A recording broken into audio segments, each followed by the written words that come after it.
Good morning, everyone. Another fine day for voting and budget and tax. All right, let's get started. To House Bill 278. All right, House Bill 278, you don't have a reprint, but if you want to look it up on your floor system, there's quite a bit of detail in it. Generally speaking, this deals with the Job Creation Tax Credit Program, which provides if an employer is increasing their number of positions according to certain qualifications that the positions need to fit, then they're eligible for a per employee tax credit. So what this bill does is, in terms of defining what a qualified position is, it lays out quite a few criteria and then separates that criteria based on when the position was filled. And that change would basically say, if the position is filled before October 1, 2021, then the current law criteria exist. That's on page 2 of the bill. However, if the position is filled on or after October 1, 2021, then a new set of criteria come into play. And you can see some of the amendments here. Basically, the position would need to be full-time and of indefinite duration, would need to pay at least, if subject to prevailing wage, then prevailing wage, 120% of the state minimum wage, located in the state,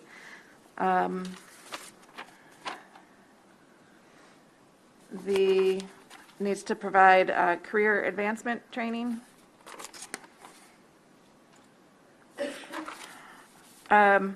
The employee has the right to collectively bargain, provides paid leave, is considered a covered employee for purposes of unemployment insurance, is entitled to receive workers' compensation benefits, and offers employer-provided health insurance with a set monthly premium that doesn't exceed 8.5%, offers retirement benefits, and then also is newly created and is filled. So are those all new criteria? Yes, those would be, no, not all of them. Obviously need to be filled, newly created as a result of establishing or expanding, is located in the state, and is full-time and of indefinite duration are existing, but all of the other ones that I read through are new.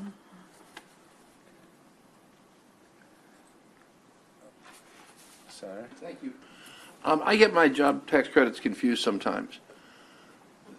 How long has this one been around? This one's been around since the 1996. This Right, is then I the remember longer it. one. Then I remember it. Okay. And how much does it cost us now? So the statute establishes limitations, and this bill does not change that. So basically, the credit, any single entity may not exceed $1 million, and then the total amount that the department would qualify may not exceed $4 million. Thank you. Mr. Chairman, I was, it was long gone far away, but I was on Ways and Means when we created this thing. And I was worried about it at the time, that it was going to subsidize low-wage jobs from big employers, which is exactly what it did, which is why over time we put limits on it and all that sort of stuff. I think this is great. These amendments are great. I think it's exactly the kind of focus of a tax credit we ought to have, is good jobs. So I think it's good with the amendments. Okay. Other thoughts? Senator Edwards? Thank you, Mr. Chairman. I'm not so sure it does a lot of good, especially for small companies, especially for companies that are 2-3 minutes away from Pennsylvania or West Virginia, where they have a lot lower minimum wage than the state of Maryland has. And I think it would hurt my part of the state, and I think other parts of the state, some on the Eastern Shore and other places, versus help it. I didn't pull up the amendments, but even without them, I think it's, I don't think, I mean, if you want to do it for metropolitan area, you got big companies, they can afford to do these kind of things. And if I understand that if you go to to the minimum wage now, and you go 120%, I think it's minimum wage is like $11. What's today? The first. The first it went up to $11.75. That would make it $14.10 at 20%, 120%, and then 150%. It makes it $17.60, which, and I'm not an expert in this stuff, but I think exacerbates the problem in areas that are competing where Pennsylvania's at $7.25. West Virginia's a little higher than that, but not to where Maryland is. And I think it would be, and you're going to have certain people at a certain level and other people at another level, and companies, at least out where I'm at, don't want to get into that kind of situation, especially if it's not based on other things other than you got in on this time frame and you got in this time frame. So I'll be voting against the bill. Senator Eckert? Thank you very much. This would, again, as my colleague from Western Maryland said, create a real problem in our area as well. And if you look at a number of the testimony from MML, from MACO, and if you go down and look at the 69 projects for which certificates were issued since 2016, 14 of those projects are in distribution and transportation industries. And that's where people can come in and begin to work their way up, because Maryland does have a good economy with a lot of high-paying jobs. And that's why we've been first among the states with median household, because we have provided this and it has worked. I'm just concerned that if we step it up with the amendments that are being proposed, that it is going to be, again, we will face more competition, at least on the Eastern Shore where we have bordering, and I would think the same would hold true around Northern Virginia. Thank you. I'll be voting against it. Thank you. Senator Corman? Thank you, Mr. Chair. Just echo some of those same sentiments.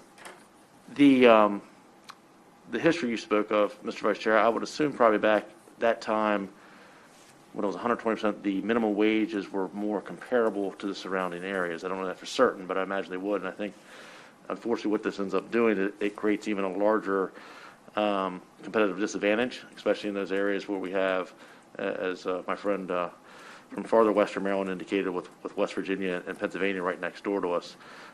So, I mean, I understand the intent of it, but I think, unfortunately, the unintended consequences in some of these more rural areas that are have competitive interests right literally a mile or two in either direction ends up hurting us. So thank you. Senator Griffith? Thank you, Mr. Chairman. I just wanted to ask Senator Eckert, did you say you had testimony from MACO or MML? Okay, I'm Bill? in the floor system? Uh-huh. Okay, I'm not seeing it. Okay, Yeah, if you go in, then, yeah. thank you. I'll look again. And the department. Senator Roosevelt? I appreciate the comments of my colleagues, and I'm sensitive to regional issues. So I wanted to ask Erica, do we have data on the amounts of the credits by region? I would have to check their annual report and see if they break it down that way. Okay, if you could do that, because I mean, I think that's an understandable issue. But my impression, I agree with Senator Eckert, that's my impression from over the years, because I haven't looked at it closely recently, but it tends to go to logistics and warehousing, those kind of businesses.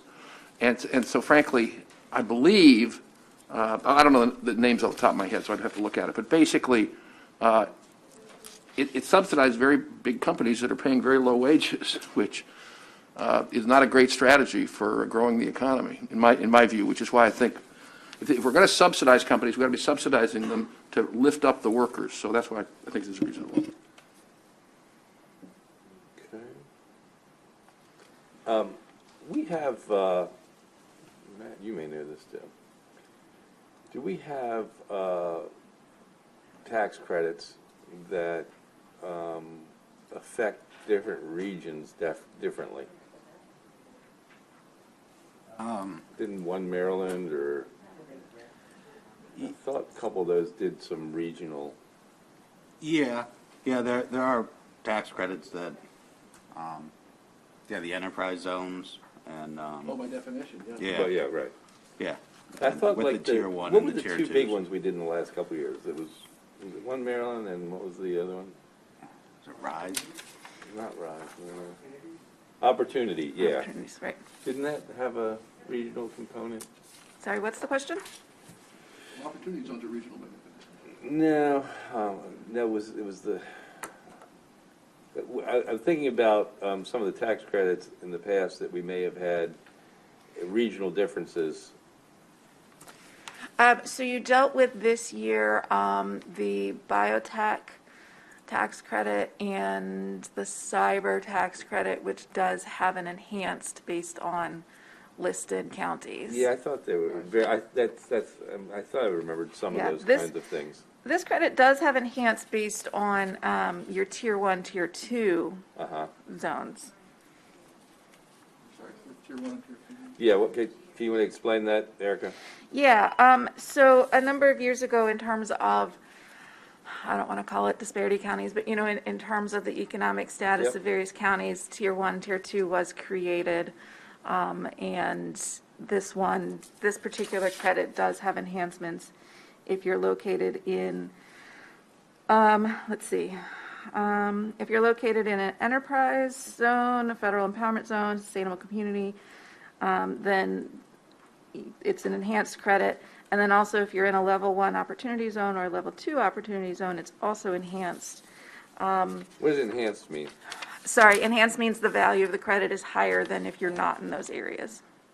So the credit for any full-time position, your basic credit is $3,000 per employee. Or if you're in a level 1 opportunity zone, it's $3,075. Level 2 is $3,300. But then if you're also located in these enterprise, federal empowerment, or sustainable communities, then that increases to $5,000 per employee, $5,125 per employee, or $5,500 per employee. Senator Roosevelt? Yeah, another question. That's very helpful. I didn't realize that. Are these permanent by employee or by slot or by what? Or temporary? Well, the positions have to be full-time and ongoing, and you have to increase the number of positions by a certain amount in order to be eligible for, it's not just one employee, it's larger growth than that.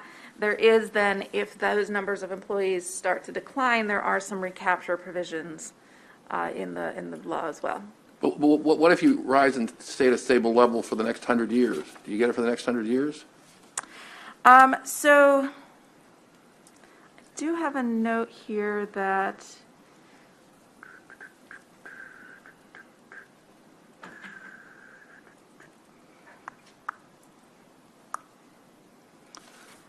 I'll have to verify that. Okay, thank you. Yep. Senator Ackert?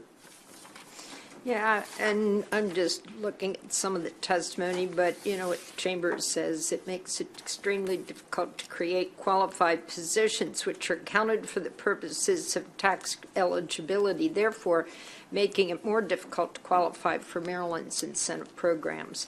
This will cause Maryland's economic development incentives to become underutilized, therefore defeating their purpose. Senator Zucker? Thank you very much. I'm still waiting for my floor system to be updated with the recent testimony from MACO, but my understanding is, as amended, they're not taking a position. Okay. I tell you what, staff pointed out to me that we need a technical amendment anyway on this. There's this little language mistake in the bill. So why don't we hold this? And if I could ask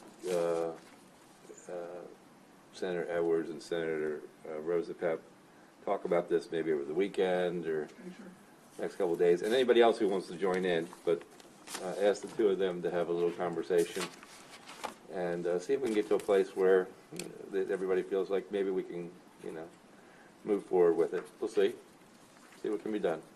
Okay? All right.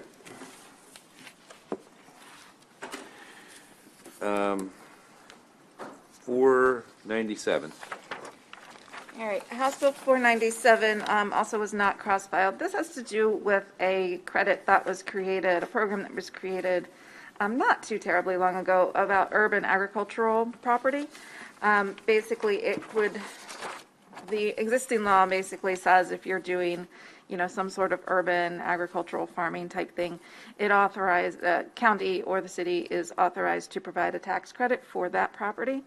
And what this bill is seeking to do is delete a provision that was included when this was created that said that if any time the land is no longer being used as urban agricultural property, then the owner who had been receiving the property tax credit would have to repay all of that credit that they had received. So this is deleting that provision of the program.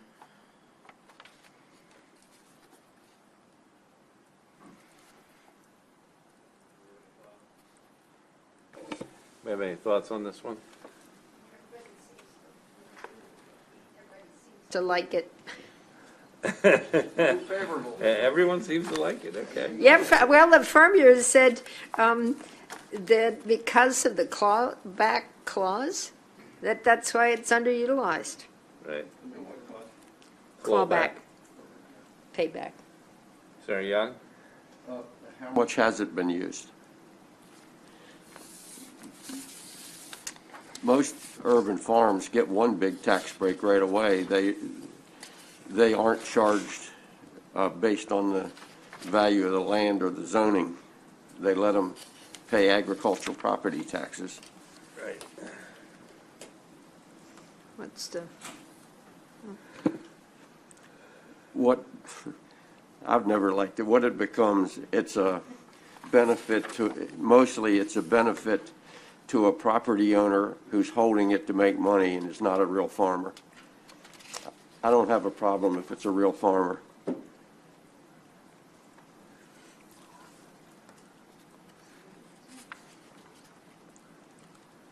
What happens is some big real estate guy comes in, buys the property in the city, gets it, has the land use in the plan for very high density or commercial or industrial, but keeps it in agricultural zoning, and then lets somebody come in and farm it, and he gets a real big tax break for holding on the land till it's worth more. Right. So I don't like that part of it. If it's a real farmer that owns the property in the city and is continuing to farm it, and the town wants that to happen, then I think that's okay. Senator Rosapap? Yeah, thank you. Senator, I'm a little unclear what a real farmer is in this. I totally get your point about a real estate speculator. A real farmer is a guy who owned the land and the town annexes out around it or whatever, and he's still there wanting to farm. Okay, well, let me just, you know more about farming than I do, so just let me ask the question. I thought today lots of farmers lease other people's land. They do. I thought lots of farmers work part-time on the farm and part-time in non-farming jobs. So how do you define a real farmer if that's what goes on in rural areas, how do you define this in urban areas? The guy farming it might be a real farmer, but the guy getting the tax break is the property owner. I got it. So it's related to where the value goes. I got it. Thank you. Senator Eckert? yeah, just according to what the Farm Bureau says, quoting from the Farm, it says the repayment clause was put into the bill initially to deter the land developers for using the tax credit while they work to get the necessary permits to develop the property. But there are now other ways to keep that from happening. But the repayment requirement should not be one of them. That's why they support it. Yeah. But all the testimony, there's not been any negative testimony. And again, if it's the farmer that's having to repay the tax credit and getting it, I feel different about it. I don't like it when it's the developer holding it. Right. Understood. Senator Solid.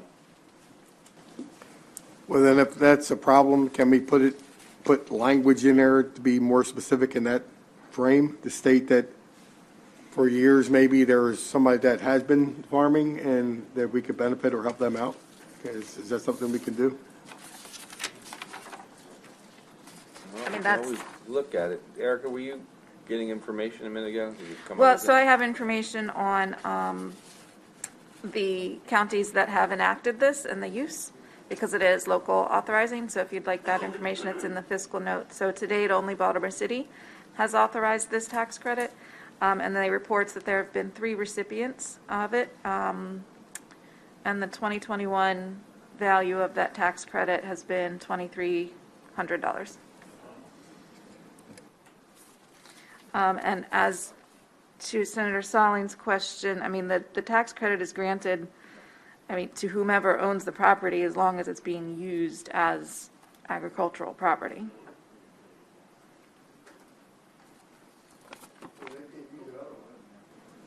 Am I right? As long as it's done Right. through that, they can't. I mean, I guess it could be held as an empty lot and somebody could say it's a farm. So I think the difference is if the use changes, they would cease to be eligible for it. This is just preventing the, the look back of having to repay the benefit that they had received up till then. And the counties can, because it's authorizing the standard boilerplate language that we have for these, is allowing those governments who decide to enact this to set other criteria and regulations and application things like that. I'm sorry. You don't want anybody just taking advantage of this, but you want it to be people that are realistically doing that, and I understand that. So just making sure that you put something in language that they're doing that, and if anybody is taking advantage of it, there should be accountability, so, thank you. Thank you, Senator.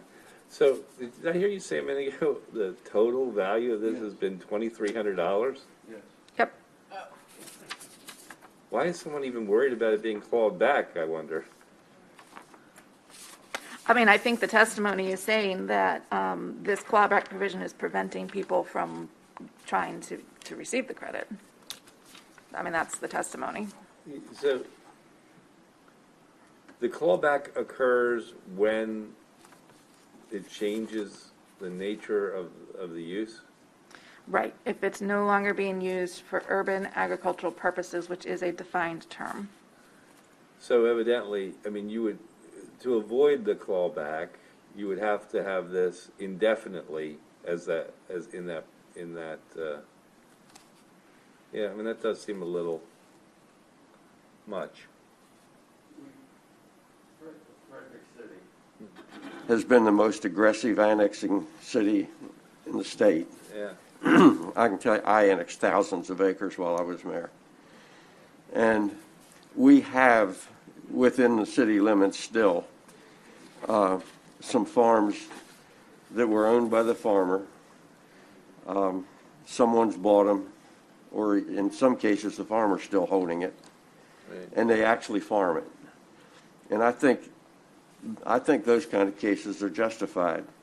On the other hand, we have developers who come in, buy the farm, are holding it for future value, and don't farm it, but they lease it to somebody. Right. And I can see giving the benefit if it helps the farmer keep farming it. I just don't see giving it to a wealthy developer that's trying to beat paying the taxes on it while he's waiting for the value to go up. Senator Roosevelt? And I'm not that familiar with the bill. Obviously, there aren't too many people using it at all, but. Right. Senator Roosevelt? Yeah, with Senator McCray not present, far be it for me to think of a Baltimore angle on this, but it seems to me, from what you're describing and what I presume to be the Baltimore situation, they're very, very different. I mean, when you're talking about a suburban area where a city like Frederick is annexing farmland in, and I totally get it, they want to develop it into townhouses or whatever. I think that's like a really different situation than the city of Baltimore with all the stuff we know about abandoned property and empty property and all that kind of stuff. And I would think, and again, I stand to be corrected by Senator McCray when he engages on this, is my guess is that we got vacant lots. If we can get people to farm it, that's good for everybody. And if somebody wants to come in and develop it, God bless. And so I just think maybe a different situation. And one way to deal with this is only been used in Baltimore is just to limit it to Baltimore. If they're the ones who are using it, if we have the concerns that Senator Young has about other places, maybe we just do it that way. It's a suggestion. I will point out that with Senator Rosa Pep's comment, the pertinent part of the law currently is that this property, there is a size limitation. So in order to be considered agricultural property, urban agricultural property, it's at least 1/8 of an acre and not more than 5 acres. Needs to be located in a priority funding area and used for urban agricultural purposes. Senator Zucker? Ms. Schisler went over my points. Uh-huh. Senator, Eckert? Oh, thank you. I've just been familiar with it because I know the Secretary of Ag farms in our area, but I know he's been involved with helping some other urban farms out of his produce business on the side that he has in Baltimore City because he's from that Baltimore County, Baltimore City area. And I know there's I think it's a group called the Alliance for Urban Farms. We've talked about that, and I'm on the board of Maryland Environmental Trust, and we've talked about how do we get more green space and encourage more grow your own food in the urban areas. So I know it's a major initiative. I didn't know the limit was that much. I mean, I'd be eligible on this in my backyard. I'm not going to do it, but if it's to raise crops in areas where there's not food like that, that's fine. It sounds like it's self-limiting anyhow. Okay. Senator Zucker?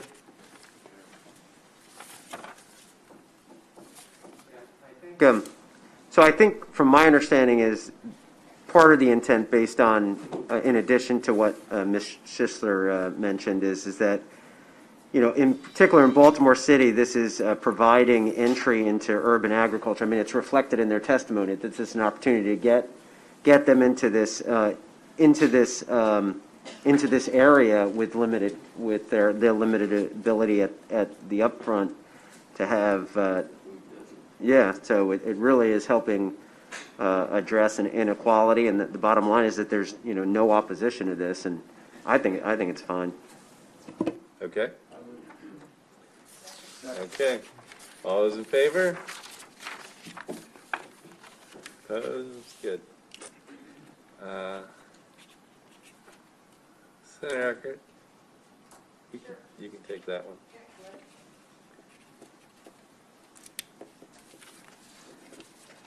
All right, let's go down to 1209. House Bill 1209 is a sales and use tax bill. This deals with altering the sales and use tax rate on peer-to-peer car sharing. The bill, it continues the current peer-to-peer car sharing tax rate at 8%. That was currently slated to go down to 6% this year. So it would continue the 8% rate for peer-to-peer car rentals. And then it imposes a rate of 11.5% on peer-to-peer, on the rental of cars through a peer-to-peer sharing network, if the person renting the car has more than 10 vehicles on the platform. And so the 11.5% rate corresponds to the rate that the rental car companies pay. And so I think that's where the increased rate came from, is if the person's got more than 10 vehicles on the platform. Senator King? Remind me what the controversy is, because there seems to still be a lot.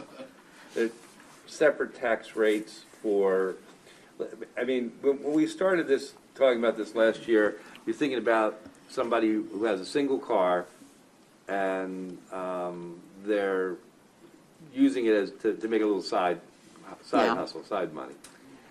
And then there came this question of, well, if you set up that, and there are companies out there that help you do it, right? And will that company then sort of create lots of little mini fleets? And I think that's where the 10 cars comes in as a cutoff. Because I think the fear from the rental companies is, why should they get a lower tax rate when they're really creating mini fleets of actual rental car companies? It just sure seems like there's still a lot of heartburn over it, so. Yeah, I think we're at a place where all sides are at least okay. Not loving it, but okay. And I think if we just take it the way it is and not mess around with it anymore, I think we can not talk about it for until this time next year. Yeah, no, yeah. No, I mean, I will. Let me just say there's a side issue that relates to some charges around the airport, and you may remember that we actually passed a bill. Senator Bidle had a bill that relates to that, and that's over in the House side right now. Ideally, it's my opinion that bill should pass and move both houses also in connection with this. But you know, I think at least just on this, there appears to be a level of acceptance. Okay. Senator Young. Guess I was going to say basically what you just said. The car rental people told me that they're dealing with the BWI issue, which is their major concern, and they think they can handle that there. And they said, as far as they were concerned, go ahead and pass this. Senator Solly. I can say ditto, but I think one thing is that I think the other emphasis was the in-state and out-state groups that are working. The issue was in-state, you have employees, you have out-state, they're benefiting more. And I think it was another issue, but what you said, Mr. Chair, was the issue, and I think they're moving forward, and that's what I found that also. Thank you. Senator Elfreth. Thank you, Mr. Chair. I don't think this is the perfect bill, but I don't think a perfect bill exists. I think this puts the issue to bed for the time being. Just to reiterate on behalf of the Anne Arundel delegation, the BWI issue is incredibly important to us. This committee takes great pride in ensuring that our tax policy ensures that the companies who exist in Maryland are paying towards the infrastructure of Maryland, and BWI is one of our greatest infrastructure assets. So I hope the House will also pass the Senator Bidle bill, because these two need to travel together and be implemented together in order to ensure that. So I just want to hope that both prevail in the end. Thank you, Mr. Chair. Thank you. Senator Rosapap. Senator Elfreth answered most of my question. I was going to ask, what's our Anne Arundel position on this? Do we have any reason to believe that Senator Bidle's bill won't pass, or would it make sense for us to hold this until we see some movement in Senator Bidle's bill? I think we need to move this bill. Okay, all right. I just want to mention also that Senator McCray has really put an enormous amount of work into this over 2 years. And it's a shame he's not here right now. He will be the floor leader. That's what you get when you're not here. He almost got to be floor leader on that last one, but Senator Eckert took such an interest in it, I figured might as well save him from getting stuck twice. But no, I want to thank him for that, because he really has worked very hard on that. I made a request to Delegate Lukey yesterday, as a matter of fact, regarding this, and Senator Bidle's bill. It's actually not in that committee. It's in Economic Matters. But he very well understands this and understands our desire. So, but this bill, I believe, really does need to move. So, is there a motion? Move favorable. Second. All those in favor? Yes, except for Senator McCray. We'll let him vote later. All right. Now, out of the frying pan into the fire, 532. Let's have a chat of what happened with that bill. So House Bill 532 is a gaming bill. It was originally similar to a bill Senator Edwards has put in the last couple years to address a situation that Rocky Gap has with their operator share at the casino out there. As the House amended the bill, though, the House added quite a few new provisions. So I'm gonna walk through the overview of what's now been added to the bill and what the bill does. So the first piece that the first thing the House did was they altered the average payout percentages for slot machines. Now there's two numbers set in statute. The first number deals with the average payout percentage or the theoretical hold of the individual slot machines, and that basically says how much money that's getting. Committee also feel free to jump in if you're. Matt's using a lot of language here, and I'm just starting to learn some of the language of what a hold is, and so if we need to understand that more. Tutorial. What's that? I had a tutorial. Yeah, so if anybody needs understanding of this, we can take our time to figure this out. Okay, so there's two percentages in statute. You have the VLT payout percentage, and then you also have the floor average percentage. Each individual slot machine has a payout percentage setting on it. And the current statute says that the casino can never set the payout percentage lower than 87%. And so, obviously, So this was kind of a surprise to me in general. So in other words, on the slot machine, I just want to make sure that I understand and everyone understands it, that when you're going to play that slot, you're going to win 87% of the time, or get back 80% of the money. So explain that. So each individual pull on a slot machine is itself random. But if you had an unlimited amount of time and an unlimited number of pennies, and you took that out over a long, long time, the longer you take it out, the closer you're going to get to the 80, whatever that percentage is, and in this case, 87%. And keep in mind, each individual slot machine also can adjust that percentage. So not every slot machine on the floor is at the same percentage point. And so, does that answer the? Right, but at least, but is it on average, or across all your machines, or is it that?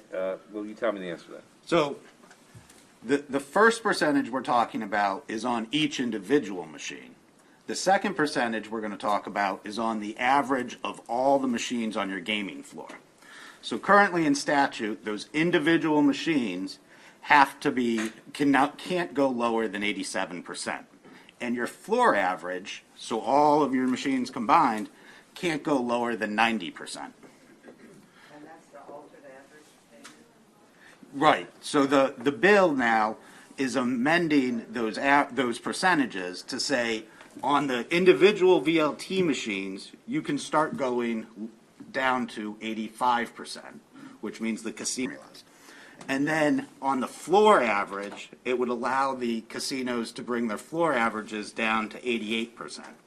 Now, nothing requires the casinos to do this, and they're free to structure their gaming floor however the market dictates. So what Matt is saying there is that and that is an incentive, presumably, to people who are really into gaming to know that they're going to get a higher return at that casino, theoretically, or on those particular games even. That's the way it's been explained to me, and I've looked at some research on it. Is there's there's non-price sensitive machines. So there's machines that the unsophisticated slots player is going to play no matter what, and they don't care what the theoretical hold is on the machine. They're not picking their machines based on that payout percentage. And those tend to be, I think, the penny and the nickel machines. But as the money you're pumping into the machine goes up, you get a more sophisticated slots player. And that slots player knows when they're going into that casino which machines are going to have that higher payout percentage. And that's where those type of players are going to be selective and pick and choose their machines. It's on the lower end machines where the players aren't looking at aren't paying attention to that. That's not a concern for them. Okay. Do you have a question, Senator Young? No, but I dispute that. Oh, okay. First off, they do adjust the machines, but you never know which ones are adjusted. No player goes in and knows these machines pay a little higher. Now, the upper dollar machines do pay a little higher percentage, but you can't tell that this machine does and this machine doesn't. Nobody knows that except the house. And when they say it pays back 85%, you put $100 in and you'll theoretically get $85 back. And then you put that $85 in and you theoretically get $64 back. And you put that 64 in and you get 48 back. So overplaying it a long time, you're not getting 85% back. You're getting 85% based on what you put in each time. And now if you get lucky, they do have payouts that are higher, and if you hit that and quit, you're going to win some money. Right. But, you know, the way they describe it is not the reality of how it, I've been over this with some of the companies, and Vegas advertises most places that they pay 92%. They're trying to attract people there now, particularly when you can go local. But those machines are programmed to take your money if you play long enough, unless you hit a jackpot and walk out the door. But nobody knows individually which machines pay better than others. The house would never let you know that. Okay. In my experience, they've never paid me well. So, yes, I didn't mean to imply that the payouts are advertised. It's if you get on the internet, there's organizations that try and explain how this works, and they give you a rule of thumb as to how to gauge which machines are going to have higher payouts versus the lower payout percentages. Okay. Did we have any questions about the payout percentage provision? No. Okay. The next thing the House bill Oh, did. actually, well, let me ask you this. So what does that mean for the state? Yeah, good question. So in this situation where the casino could win more money from the players, the state's interests and the casino interests are aligned, because the more slots revenue that's coming into the casinos, there's more revenue flowing through the distribution share that the state has. So if the casinos were able to use the ability to hold more money from the players, that would increase more VLT revenues coming into the state. Okay. Yes. This is a very naive question. I'm not a gambler, and I'm not a real champion of gambling, but why do we have any limits on what they can do?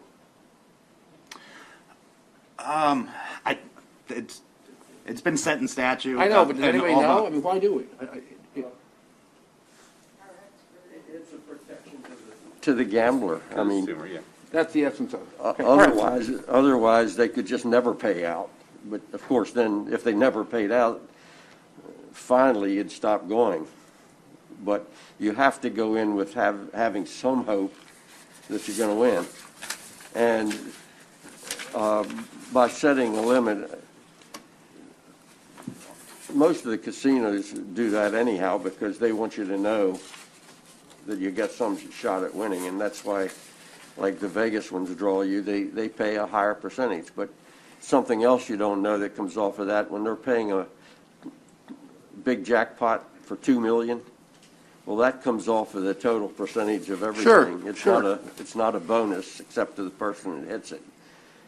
So it's like a guardrail, I guess. I mean, But I mean, it seems to me the basic business model is the house always wins on average. That's the reason they have a business. And if they win too much, then people go away from the business. Right. And so by setting a minimum, we're sort of protecting their ability not to screw up their business. No, inherent in this, in Thank you. these amendments are that we theoretically, as a state, with the change in the hold, will make more money, right? Some of the casinos will argue, well, we never go down to that level to begin with. So it's not like more money is going to be generated for them or for us, because they are at higher levels because they feel like they have to be there to be marketable. But therefore, they oppose this because they're afraid of their competitors? I mean, I'm trying to There's a say, mixture. This bill is a lot of pushing and pulling between entities, Right. between casinos, and this is just one component of that push and pull.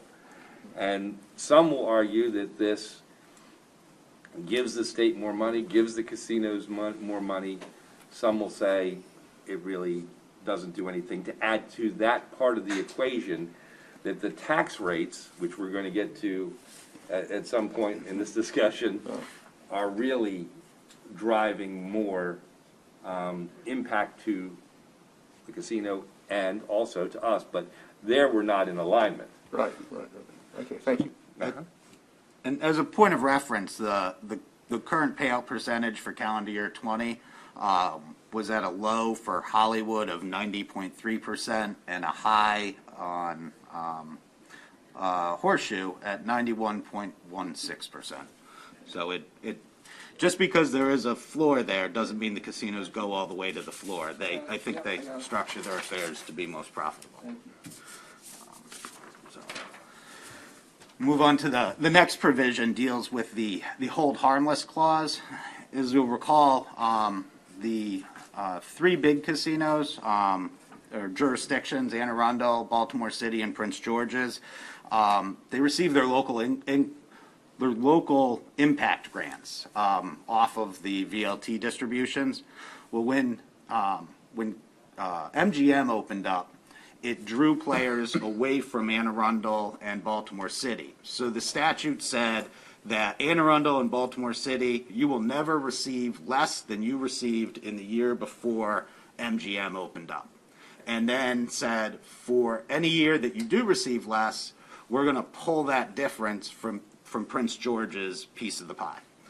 And since then, Baltimore City has gotten over that threshold that they made in that year before MGM opened up, the amount of local impact grants that came in. Anne Arundel has not gotten to that threshold yet. I believe the threshold's about 18 million, and I think Prince George's has been making up about 3.9 million, sticks out in my head. So that's about what's being pulled from the Prince George's local impact grants. This provision here would say, rather than pull that delta that Anne Arundel is owed from only Prince George's County, we're going to pull it from everybody in the distribution chart. So it would come off of everybody who gets a share of the VLTs. It gets split between all of them instead of just Prince George's County having to make up the difference. And so that would continue out until I think Anne Arundel is projected to hit the break-even point in like 2039. So that would continue out, but it drops down year after year after year as more money's coming into Anne Arundel County. So what's the logic of pulling from everyone as opposed to just, because it was set up originally because of MGM? Right. So why pull from everyone at that point? I can't speak to the decision in the House. I know the issue has been an issue for Prince George's County for quite some time. And so I think I think it was just a convenient way to try and spread the cost of having to reimburse Anne Arundel County. Okay. I don't have any better information. Doesn't ring it true. So the third one is a little bit easier. This one deals with Ocean Downs on the Eastern Shore. And when the slots bill first went through, the video lottery gaming bill, there was a prohibition on building a hotel and basically an amusement park all around Ocean Downs. And it said you couldn't have a hotel within 10 miles of the VLT facility. This provision would repeal the prohibition on putting a hotel up around the facility. Senator Zucker? No opposition to that. Thank you very much. I just feel like that old law is totally outdated. We got hotels around other casinos, and I think I share other people's sentiment that this just brings Ocean down to some type of equity. But I think it's an outdated law that this piece of the bill corrects. Yeah. Senator Eckert? It does, and the only reason, I mean, it's been desired ever since the beginning, but the constraint was the surrounding area did not want it, and Ocean City didn't want it. So, yeah, I think this is a great provision. We can have a piano player and a hotel now, more than a piano player and hotel. I don't know about those piano players. That's a little racy. Senator King? I think it's been proven over the years, when we first approved all that, there was big concern that Ocean Downs would take a lot of tourism traffic away from Ocean City, and I think they've really proven the point that there are two different populations. There are people that go down there to go to the beach, and there are people that like to go down there and go to Ocean Downs, and I don't think that's one population. I think it's a couple different populations. So I do think it's a great idea for the hotel, and the time is right for it. Yeah. Okay. I would note on that provision, the House did leave in the prohibition on having a miniature golf course within 10 miles of the. So the miniature golf course will still be prohibited. All right. There's some standards left. All right. The next provision deals with the Rocky Gap operator share, and this issue was. The Rocky Gap operator received a preferential operator share for the first 10 years of operations, and then it resets to the standard, or I don't think we have a standard share. I was going to say, what's the standard? We don't have a standard share, but there's a reduced rate for the operator after the first 10 years of operations at Rocky Gap Casino. This provision would deal with that a little bit by increasing the Rocky Gap share. I think was set to reset to 53%, and this would increase their operator share to 58%. I think they're currently at 60%. But after the first 10 years, which I believe is going to be in the spring of 2023, is when that rate would reset for them. So this would address that issue for Rocky Gap. And then there was also we had a solution last year negotiated. Unfortunately, the House did not accept what we did. Where we would have been done with this. Yeah. And then there's also a smaller issue with that, and there's still 2% off of the VLTs in Rocky Gap is going to the Lottery Commission for administrative costs. Everybody else, all the other casinos are at 1% for administrative costs, and Lottery I think was fine with taking that 2% down to 1%. So the ETF there was an extra percentage in there that was able to help make up that difference that Rocky Gap's going to get. Yeah, we had that in our deal last year. Yeah. And the final piece is beginning in January of 2023, the operator shares for Hollywood, Live, and Horseshoe are going to be adjusted. The overall operator share for Live would be going down from 49% to 47%. For Horseshoe, the operator share would be going up from 46% to 47%. And for Hollywood, it would be going up from 39% to 42%. This would equalize the treatment. There's a percentage given to all the casinos for ownership of your machines. For the larger casinos, that amount is pegged at 6%. For Live, the amount was pegged at 8%. That's going to equalize the treatment for ownership of the machines. So that was what the House expressed as the logic for adjusting the Live rate. Explain what that means, the ownership and maintenance. So when the slots bill originally passed in 2007, Maryland required the Lottery Commission to own all the slot machines. Along the way, it was discovered that these casinos, especially the big ones, have much more purchasing power and can get these machines at a better deal than the Lottery Commission can. So it was decided somewhere along the way that the casinos would take ownership of the machines, and a certain percentage of the VLT's proceeds were given to the casinos to retain to represent the costs of ownership of the machines. Because prior to that, Lottery had been purchasing the machines and was the owner of the machines. So the amount that each casino was allowed to retain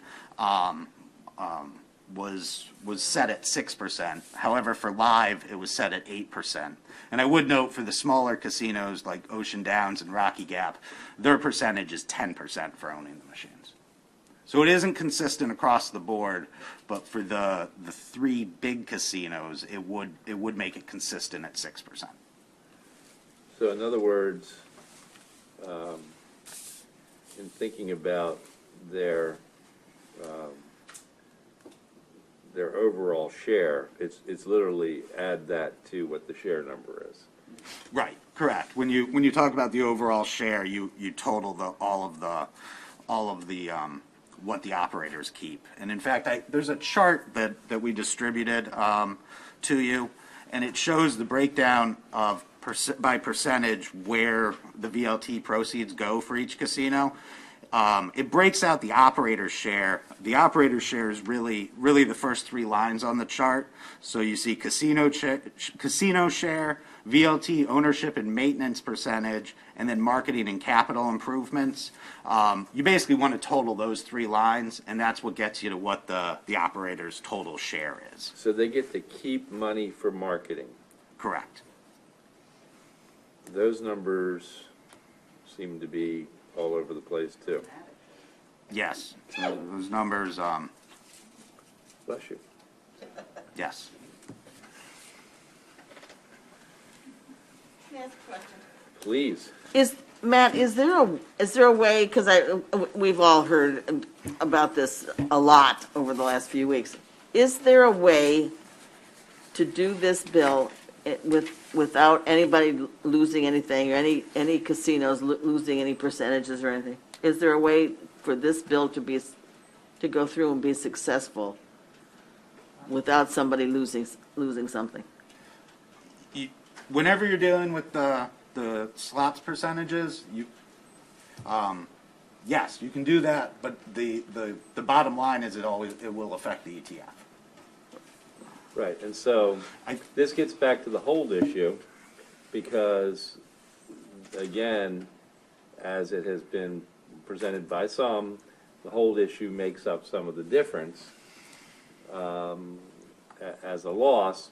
But then again, the question is whether or not that is accurate or not. Will it, in fact, really generate any more money for us? And based on the existing numbers that Matt just read off a little while ago about the number of casinos that are at least 90% or better, it really doesn't affect anything if all things are being equal and nothing changes. Okay. Senator Edwards. Thank you, Mr. Chairman. You briefly mentioned it, Matt, but some of these, like Rocky Gap, Ocean, they have to put a certain amount back into capital improvements at the at the facilities. I don't know if all of them have to do that or not, and it's like 2.5%. Is that correct? According to your footnotes on your chart. Yes, yes. For Rocky Gap, their 2.5% is baked in to the other number. But yes, you're correct. Rocky Gap is required to use 2.5% for marketing and capital. And all, that's my understanding, all the facilities now own their own machines. Is that correct? Correct. So they've bought those machines originally from the state, paid them, and now they can buy their own wherever they want to buy them. Is that correct? Correct. You know, we put the bill in 2 years ago, so this is the third year. This is another one of those little local mountain bills that create a lot of controversy statewide. We're always doing that, George. To try to correct, if we don't do something for Rocky Gap, and everybody's concerned about the ETF money, we'll lose 1% if we don't pass this bill. Not ain't a whole lot of money, but it's money. Everybody's worried about education money.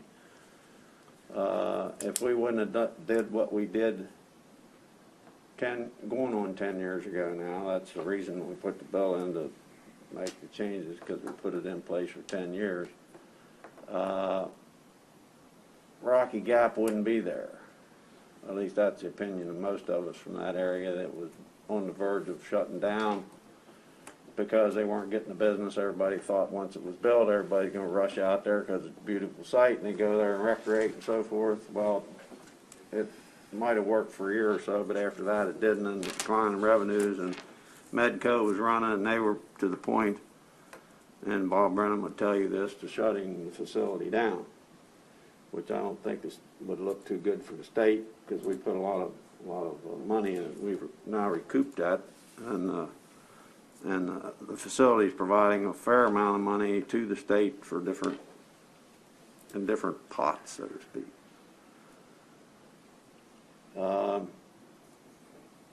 don't know how to say this, Mr. Chairman, but back when we did the gaming, there was a lot of peeing matches between companies and between hierarchy here and hierarchy over there, and particularly on two sites. You're aware of this. And that's why you have different things that some of the big boys that came into play. One that really, I think, got hurt to begin with was Hollywood. And I think they do need some restructure, which would help them a lot. Now, whether you can do something to get everybody to zero, nobody's going to lose any, that would be great. But I would just like to let it with Rocky Gap, but the other side doesn't seem to want to do that. So I think now may be the time to look at the whole structure, which this bill does now, since it's come over here amended. Because both bills were the same when we put them in the House and Senate. And the chairman worked real hard last year to come up with a Rocky Gap proposal, which we all accepted, but the House didn't want to do anything. So I asked Chairman Gazzani this year, I said, how about just holding the bill over here? Why pass it again and send it to the House? They aren't going to do anything. And see if they send something over here. Now, they sent something over here. I don't want to be debating this issue, and evidently they're not going to pass a single bill for Rocky Gap. So I think if we don't, that hurts Rocky Gap in the future. Which some people in the state could care less about, but it's important to my part of the state. It's one of our largest employers. It does put a lot of money into state coffers and different pots. So I think if we can work this bill, that you can get as close as you can to nobody losing anything, or if they do, it's a very minuscule amount, with the thought, and as I understood, Matt, in the future, with Anne Arundel, their money goes up based on this payback somehow. You mentioned 2030 or something, they'd get to the 100%. I think we should try to do that, Mr. Chairman. Other than the Anne Arundel concern, I don't think there's a whole lot of other concern out there on the rest of it. So how you massage that, If he can get closer to zero, I don't know, but I think we ought to take a hard look at it. Thank you, Mr. Chairman. Senator Young? Yeah, I was deputy secretary at DNR when we built Rocky Gap, and very frankly, we knew it was going to fail before we built it, but Speaker wanted it at the time, and we built it. And very frankly, if the casino hadn't come in, it would have closed, and the state would have been embarrassed and lost a lot of money. And it has saved the complex there and been very good for Allegheny County. And I think we need to do something. And I've looked at this bill. I think it's generally fair. It's getting closer to fair than it is now, and I think it's worth passing. Okay. Any more to this, Matt? No? But we're not going to vote on it today. Anything else? No, that was the overview of the bill. The one thing I would note is the payout percentage change starts immediately, or close to immediately. It starts this year, whereas the broader reductions in or increases in operator shares don't happen until 2023. So I think part of what the House was thinking was you'd actually have some data available to you to see whether the payout percentages did bring more money in through the formula. Senator Alfred? Thank you, Mr. Chair. Just with my Anne Arundel delegation hat on, we did submit testimony on behalf of the delegation about the provisions for Maryland Live. I just want to bring to the committee. Thank you. Okay. Does anybody have any more comments or questions about this bill? I'm going to spend a little time on it this weekend myself, but those of you who are interested, dig in. Okay. All right, I think that is all we've got planned for today. So